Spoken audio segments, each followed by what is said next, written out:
Olá, eu sou Ana Carolina Carrenho, advogada, atuante no terceiro setor, e hoje você está assistindo o Terceiro Setor no Divã. Esse é um bate-papo entre eu e o Dr. Josenir Teixeira, que é meu colega, meu amigo, e a gente faz muito trabalho junto e a gente também conversa muito.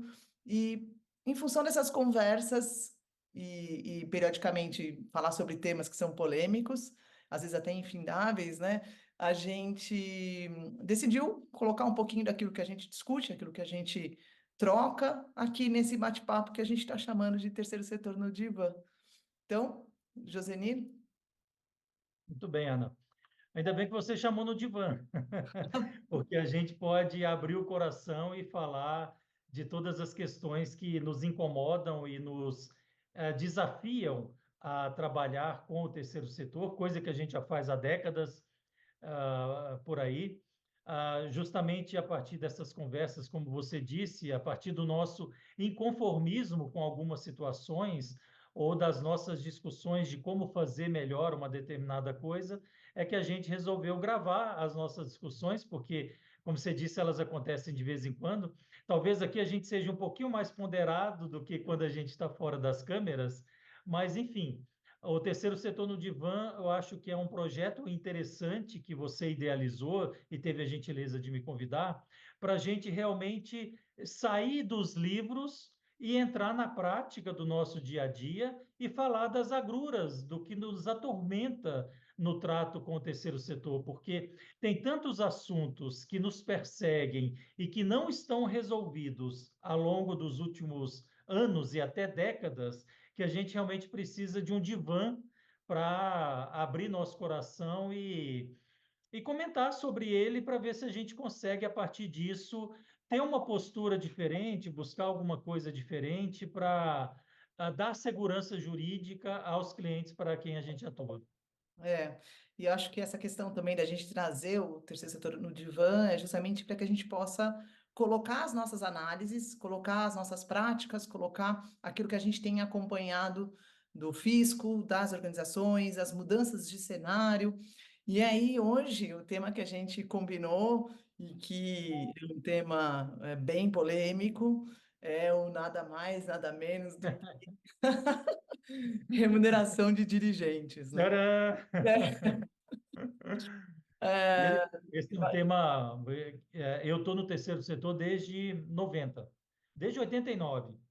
1989, outra década, outro século, não tinha celular, não tinha internet, não tinha nada, e a gente já discutia a remuneração de dirigente, porque o Código Civil, ainda de 1916, que era o que vigorava à época, não trazia proibições, mas as leis específicas de títulos, tal como o SEBAS, já trazia essas proibições.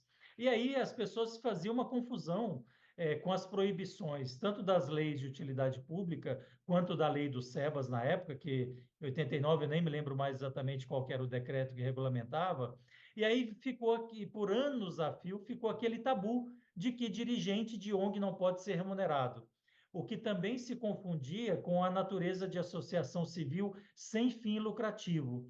E muita gente até hoje, né, Ana, confunde o fato da entidade não possuir fim lucrativo ou fim econômico com proibição de remuneração de diretoria. E são assuntos que não têm nada a ver. Mas é. pelo menos desde 89 eu lido com isso e você um pouquinho depois também, não tão depois, mas também lida com isso. E estamos aqui em 2024 com uma nova lei de SEBAS aí há 2 anos, com diversas autuações de ONGs para quem a gente trabalha e participando de seminários sobre o assunto e tentando contribuir com o assunto, estamos aqui discutindo remuneração de dirigente de entidades sem fim lucrativo. Pelo menos desde 1998, discutindo o tema da remuneração, que é quando a lei das OS, né, trouxe talvez um pouquinho mais claro essa possibilidade ou essa alternativa. E quando você começou a falar, eu comecei a lembrar de todas as discussões iniciais. Então, no começo, havia uma interpretação do fisco de que a remuneração de dirigentes poderia ser, ou, enfim, aquele exercício de futurologia, né? Uma distribuição de lucros disfarçada, então um descumprimento do 14 do CTN, isso lá exatamente. atrás, né? Depois, Não sei se estão lá atrás, não, viu, Ana? Eu vai, ainda leio isso nas operações fiscais por aí. é verdade. Não, isso é verdade. Eu acho que desde a lei das OCPs, talvez isso tenha ficado um pouquinho mais clarificado. Obviamente que não em todos os lugares, mas acho que na Receita Federal, em função das próprias soluções de consulta, isso já é um pouco mais claro, né? É. Que não se pode confundir a contraprestação com, ou seja, a remuneração do dirigente, né, aquele que atua na gestão executiva, da distribuição de lucro, ou seja, Puxa, né? Que avanço. exato, o E superávit. sabe o que que me incomoda, Ana? Hum, Incomoda e talvez frustra é hum, que a gente está discutindo em 2024 é, as mesmas coisas da década de 90. A gente não tem claro, por exemplo, a definição de dirigente. exato. Eu tenho uma definição, você tem uma definição, os É, doutrinadores têm uma definição, nós dois juntos já discutimos e já entendemos qual seria uma definição interessante, que parte de produção de instrumentos jurídicos que mostram que determinada pessoa é dirigente, que registra esse fato nas atas, às vezes até no estatuto, em procurações, etc. Daí vem o fisco e fala. Para mim, dirigente é quem manda alguma coisa, porque pela teoria da aparência, quem está ali dando alguma ordem, para mim, é dirigente. Quer dizer, a gente tenta partir de um conceito criterioso, minimamente, e a gente começa a debater uma tese totalmente antagônica disso, no sentido de, se você mandou alguma coisa, você é dirigente por causa da aplicação da teoria da aparência. Então, nos últimos 30 anos, a gente não evoluiu nem no conceito. A gente não sabe ainda exatamente. E aí, isso vai até subdividindo. é. Dirigente estatutário, não estatutário. Aí a coisa vai complicando mais ainda e a gente continua no meio desse furacão de definir o que é dirigente de entidade. O que eu acho que para as organizações que a gente atua e que a gente tem buscado essa segurança jurídica no meio desse furacão e colocando a remuneração de dirigentes nesse divã, ela ali sentadinha, né? Enfim, são pontos assim que são muito importantes que você trouxe. Então, primeiro, é uma discussão já que já deveria ter sido superada, né? Esse é um tema que já deveria ter sido superado. A discussão entre ser estatutário e extra-estatutário, ela já causa confusão nas organizações, porque tem gente que não sabe, né, a distinção. Então, uma é a remuneração que já fica estabelecida no Estatuto Social, a outra é um mecanismo que fica à parte do Estatuto, é um regimento, uma política de remuneração. E um outro aspecto também, que eu acho que é importante, é que a minoria das organizações conseguem remunerar dirigentes como o fisco pensa que o terceiro setor faz, né? Então, eu acho É, que existe um equívoco de entender que, ai, nossa, as organizações em geral remuneram. Não, isso é exceção. A gente tem grandes organizações que conseguem ter uma receita, uma média de receita, uma organização, uma sustentabilidade financeira para que haja essa remuneração de dirigentes. E não confundindo, porque isso surge muito quando a gente fala de marco regulatório, não confundindo em nada com a questão da remuneração de quem atua na equipe sim. quando está numa parceria, né? Então, a gente tem a nomenclatura do dirigente, acho que precisa ser definida, a gente ainda não tem uma definição muito clara, a gente tem só uma referência na Lei 13.019 de quem é o dirigente, né? Porque ali ele Sim. faz como um glossário, também fala sobre o gestor público, também vai falar sobre o agente, enfim, vai ter lá as especificidades, mas eu acho que um ponto que para mim sempre me causou muita estranheza dentro de toda essa discussão é o fato de que o Estado, vamos dizer, o governo, fixa remuneração dentro da gestão da organização, né? Lembrando que não é a maioria das organizações que são, por exemplo, o OS, que fazem a gestão de equipamento público. Que se a gente Sim. estiver falando de organizações que fazem gestão de equipamento público, é uma categoria, é um grupo que é muito diferente das organizações que não fazem gestão de equipamento público, que elas estão ali. desenvolvendo parcerias por tempo determinado, né? Assim, um tempo Sim, curto, às vezes são projetos de meses, por exemplo, né? Então, eu acho que essa distinção ela é muito importante, porque quando a gente discute com a administração pública sobre esse tema, a interpretação é de que as organizações são um braço do Estado como gestoras de equipamentos públicos. E isso sim. não é a prática, né? Não é o geral. É. A administração pública tem muita dificuldade de entender o que é uma parceria e entender a autonomia das entidades na parceria. Você disse bem, o Estado sempre acha que a ONG ou que a entidade é um braço dela, é um braço dele, que está ali só por uma conveniência legal, que ele não tinha como fazer aquilo de outro jeito, aí ele se vale das ONGs, e isso também a opinião pública sempre é alimentada com essa história de que ONG é utilizada para desviar dinheiro público. Desde lá, a primeira CPI das ONGs, a gente já está na quarta CPI das ONGs. Desde a primeira, naquela época das ambulâncias, dos anões do orçamento, e lá se vão 20 e tantos anos, nem me lembro mais, desde essa época se discute a utilização das ONGs para desviar dinheiro público.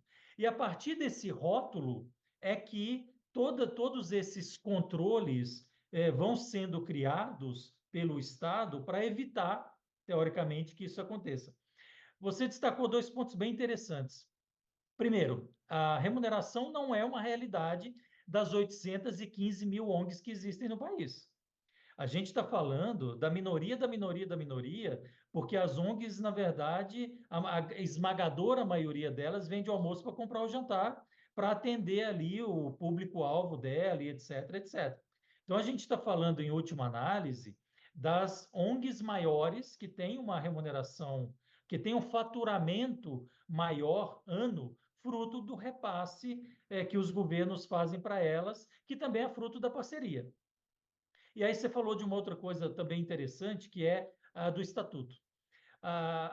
E a gente fala sobre o estatuto, né? Talvez algum dia a gente faça uma conversa só sobre o estatuto, porque muita gente não quer pagar advogado para fazer o estatuto de acordo com as necessidades da ONG. E aí o que que ele faz? Vai lá no Google, coloca estatuto ONG, pega, baixa lá dois, três modelos, faz uma simbiose entre eles, registra no cartório e está criada a ONG. E aí, lá no futuro, isso vai dar muito problema, porque ele não foi pensado de forma estratégica para vir ao encontro do que a ONG faz no dia a dia, que tem que ter correlação com os quinais que estão no CNPJ, que tem que ter relação com as rubricas que a contabilidade vai usar para fazer a contabilização de todo o seu movimento. E aí a gente vê os estatutos tratando de diretoria executiva dentro dele, quando, na verdade, ele é diretoria estatutária. E a diretoria executiva, que é extra-estatuto, né, porque a que está no estatuto é estatutária, por isso que o Tá? nome chama estatutária.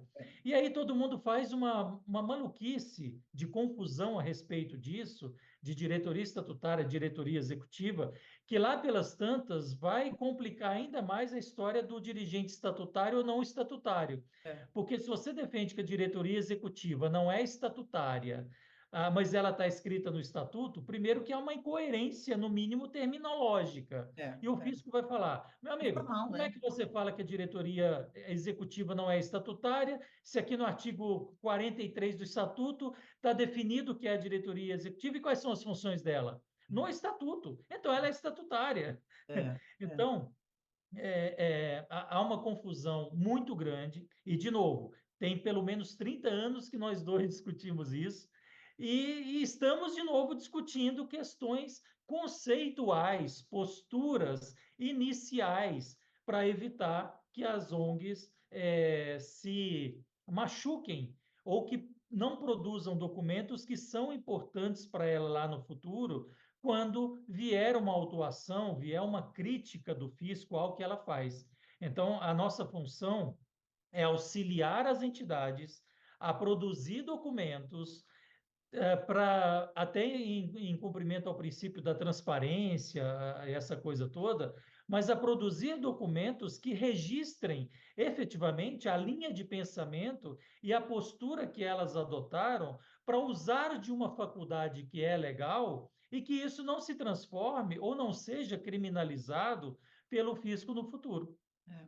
E eu acho que desses pontos que você trouxe, a gente ainda teria que falar, ou ainda teria que tratar com cada instituição, né, que a gente trabalha, que é o que a gente faz. Além de abrir esse primeiro leque entre remuneração estatutária e não estatutária, a gente tem os caps, né? A gente tem os tetos de valores estabelecidos É, pelas legislações. Então, a gente tem legislação que define que é, por exemplo, limitado a 100% do valor do Executivo Federal, tem legislação que é limitada a 70% do valor do Executivo Federal, então, ou seja, a organização precisa desse apoio justamente para ela poder entender se ela está fazendo toda essa instrumentalização da remuneração jurídica de uma maneira apropriada, porque senão, caso contrário, ela faz uma remuneração diferente daquela normativa onde ela está inserida. E aí você exatamente. acaba tendo um problema muito maior do que o inicial de pensar em remuneração de É. dirigente. E do ponto de vista conceitual, a gente pode até pensar, né? Por que que o legislador entendeu que tinha que dar palpite nisso? De novo, talvez isso venha ao encontro do que a gente falou, porque o Estado entende a ONG não como uma parceira que tem pensamentos e tem posturas individuais e que não pode sofrer ingerência do Estado. Porque a parceria não quer dizer que a partir do momento que a gente a formaliza, eu passe a mandar em você ou você passe a mandar em mim. Sim. É claro que há obrigações recíprocas que nem sempre o Estado cumpre, como passar o valor integral do repasse dentro da data que foi combinada, né? A gente tem muitos problemas com relação a isso, da tempestividade e da integralidade do valor repassado, e as obrigações ficam todas sendo exigidas, e tem que ser exigidas, do parceiro, como se o parceiro fosse o mais desorganizado da parceria. Isso não é verdade. Isso não é verdade. E tem instrumentais completamente diferentes quando a gente fala de contratualização. Por isso que eu entendo que quando um olhar da administração pública enquanto braço é muito mais naquele olhar é, em relação às organizações que fazem gestão de equipamento público do que aquelas organizações que, por exemplo, são organizações de fomento, são organizações de infraestrutura do terceiro setor, são organizações de projetos, né? Então, elas não dependem e não têm, assim, uma dependência econômica muito grande no Estado. E é É, diferente, já é uma leitura diferente que a gente precisaria talvez trazer um pouco mais, né? Mas é, como você mencionou em relação ao que a gente faz, já que já há tanto tempo a gente já lida com essa questão, o que você trouxe que a gente já tinha falado até em outras conversas que a gente teve, a política de remuneração de dirigentes que a gente instrumentaliza dentro da organização com base na sua estrutura, na sua finalidade e na sua sua governança. realidade, né? Exato. Ah, bom, tem que ter a ata, né, que vai trazer a publicidade que a legislação prescinde.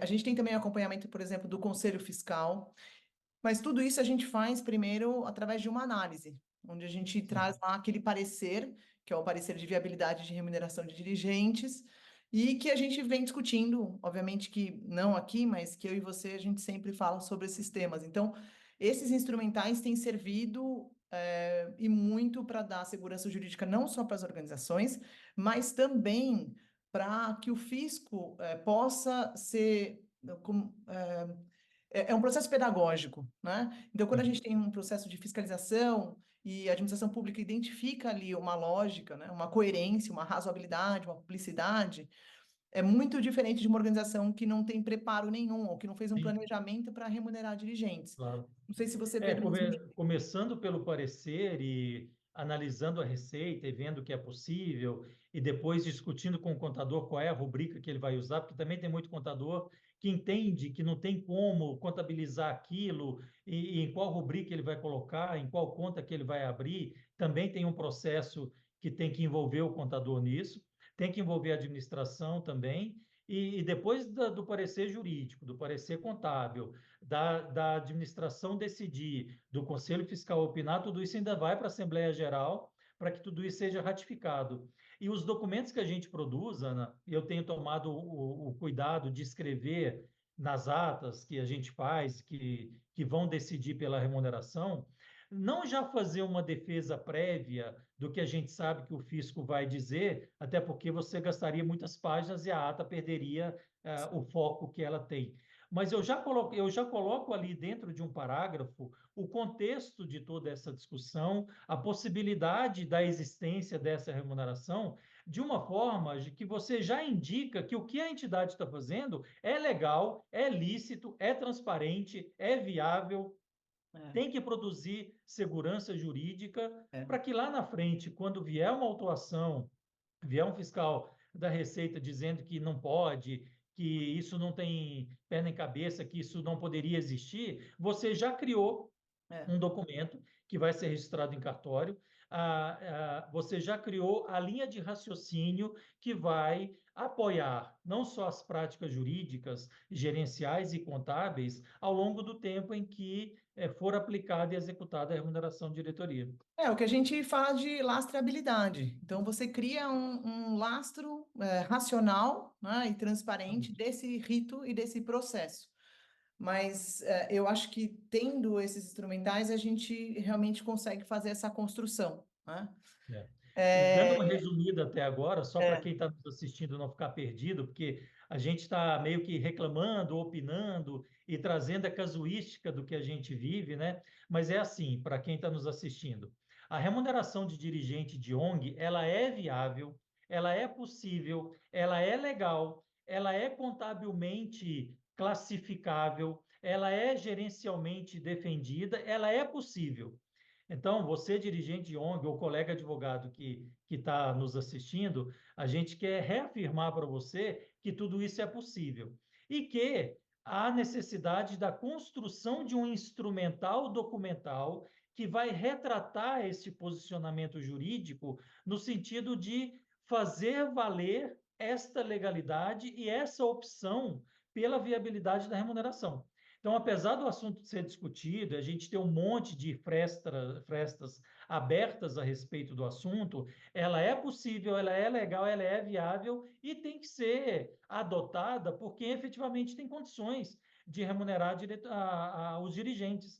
A gente que está no terceiro setor, a gente criou, ajudou a criar e participa até hoje da comissão do terceiro setor da OAB de São Paulo. A gente fez isso em 2004. E 2004. naquela época a gente já falava exatamente isso, Uhum. de criar um ambiente seguro para as entidades que têm interesse em agir dessa forma, porque é possível, é viável.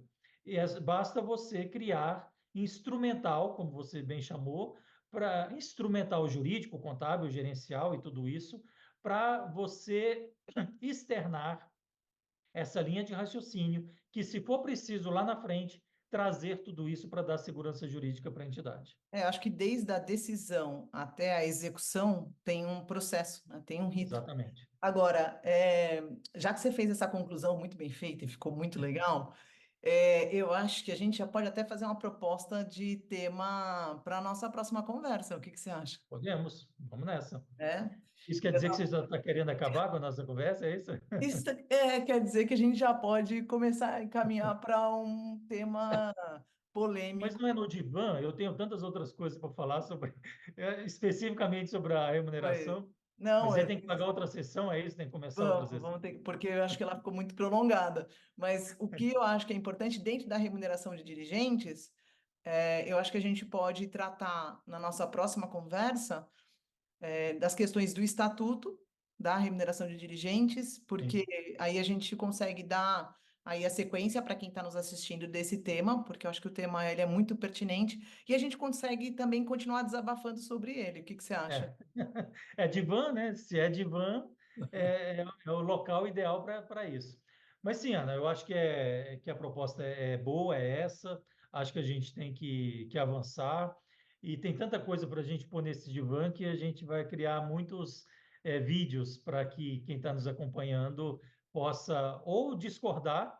Eu acho que a discordância ela é sempre boa, porque ela nos permite aprender cada vez mais, porque quando alguém discorda da gente e traz os argumentos jurídicos, legais, ou uma nova visão do que a gente está acostumado a ver, a gente sempre vai atrás, vai aprender por que que eu pensava assim, por que que ele pensa assim, será que há uma terceira forma de pensar sobre esse assunto que eu entendia que eu já tinha, que eu já estava calejado em relação a ele.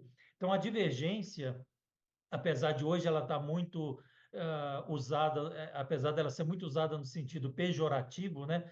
No É, sentido de, se você não pensa igual a mim, você está errado e eu estou certo, e aí a gente começa a brigar sem refletir, porque de repente eu posso estar errado e você está certo e vice-versa. Ou eu pego do que você tem de certo, o que eu tenho de certo, e a gente cria uma terceira via que contempla nossos dois pontos de vista e fica mais certo ainda com a é. construção de uma terceira.